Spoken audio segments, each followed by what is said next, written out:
Hello YouTube, if you clicked on this, we have the same problem. I didn't know how to get this quick connect off back here. I just replaced it. What I did to get it loose is I took a piece of 3/4 pipe, just PVC Schedule 40 pipe, and I stuck a step bit in the back of it, put it in my drill at low, and then I used a wood chisel. I used a 1/4 inch wood chisel to set this thing up. I'll show you how real quick. I found something. You can find whatever the heck you got around to put on the other end of it. Then I just sat there and I turned the thing down with a chisel until it was small enough to fit. I made it look like this.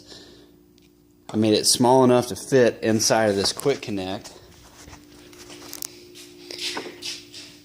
So what I ended up doing was I took my cutter, and once I set this thing up here, I'm going to set this down so I can show you. I took that piece of pipe that I turned down, I cut it, and I made it about 1 inch long, because you don't have a lot of room between the firewall and there. This is a tubing cutter you can get from Home Depot. Maybe you got one around, or maybe you don't have one. You could use it something else. Alright, so I cut this piece that's about 1 inch long,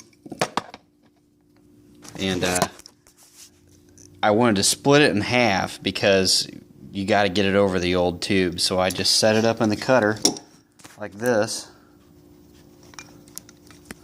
I set it up in the cutter long ways and sliced it in half. And that got me these two things.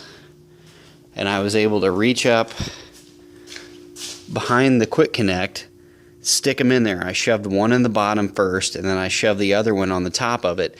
And it doesn't make any sound when it releases. It doesn't pop or anything. But if you shove these things in all the way, if you get them in about 3/4, you can just pull the hose right off and then change your hose out. I'll show you the inside of that quick connect too, because you might not have seen it. It's got 4 little barbs inside of it. Let me get a good spot in the light here.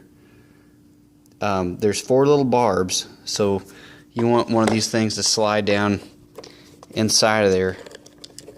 You want both of these things to slide down inside of there around the pipe, and that'll knock the barbs off, and you can just yank the hose off. So for me, this was free. I had it laying around and just cut it in half. And when you cut it in half, take a utility knife and cut some off of this one edge, because if you have them both together, you want to have a little bit of wiggle room. You want to shove it in and then be able to shove the other one in on top of it, and you don't want to be fighting the diameter to get it inside of the quick connect. But anyway, that's a cheap fix. It took me about 20 minutes to make, and it took me longer to make this than it did to get the hose off. So good luck to you folks.